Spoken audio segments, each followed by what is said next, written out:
Has action returned to the gold market? Well, the man standing next to me might just know the answer. For Pete's sake, is coming up right now.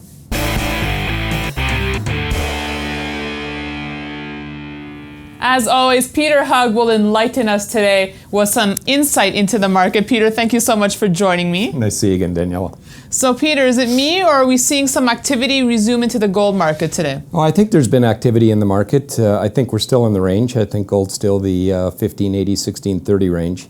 It's in the 20s right now, and it may test 1630. We're 2 weeks away from Labor Day, and as I mentioned over the past few weeks, I think the markets are going to be extremely volatile come the fall. Right, and we'll have the Jackson Hole meeting come up, and as you've said in the past, Peter, this might be the last chance for the Fed to really act, right? Yeah, it's Jackson Hole meeting is next week, and I think if the Fed is going to make a major policy change, prior to the election, I think the announcement, or at least the language, will come out next week at Jackson Hole. So what may have impacted the gold market to move slightly higher the start of this week? Was it some buying that we saw by those billionaires last week, including Soros, Paulson? Well, again, I think it's a thin market, and people like Soros coming in and Paulson adding to their positions in a thin market would certainly have an upward bias to the market. But I think people are analyzing it, and absolutely nothing has changed prior to the summer holidays. Europe is still a huge mess.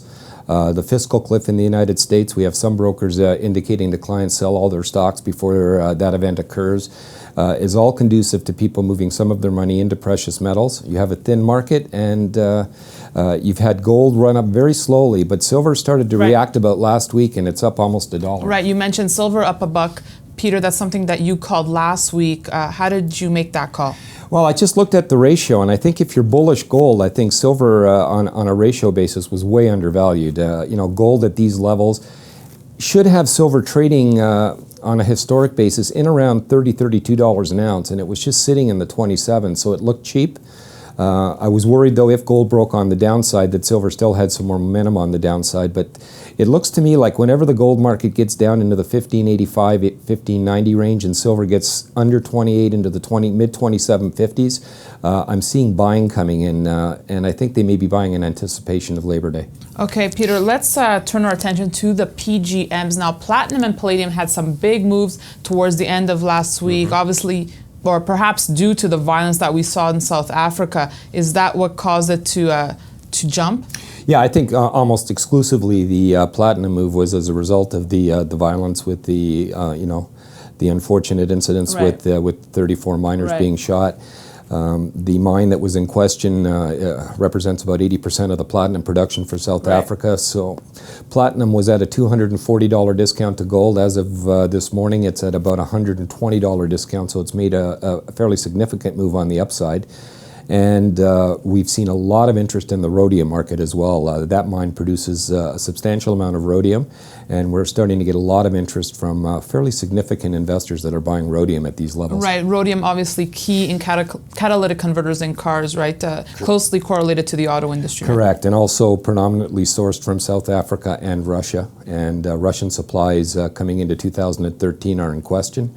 If the mines now in South Africa run into continuous problems, rhodium could be an excellent investment here at $1,100. Fantastic, Peter. Just to wrap up thoughts for investors this week, final thoughts on gold. Well, again, I'm still trading the range until Labor Day, but if gold can get through 1630, I think we'll see 1650 before Labor Day. I do believe in this last cycle we've seen the low at 1527 for gold and 26 and a quarter on silver. And I think, if I had to bet on this market, I'd be long, not short. Okay, long, not short. Peter Hug, thank you so much. Thank you, Daniela. We'll see you again next week for a brand new edition of For Pete's Sake. In the meantime, you can email both of us at newsfeedback@kitco.com. For Kitco News, I'm Daniela Cambone.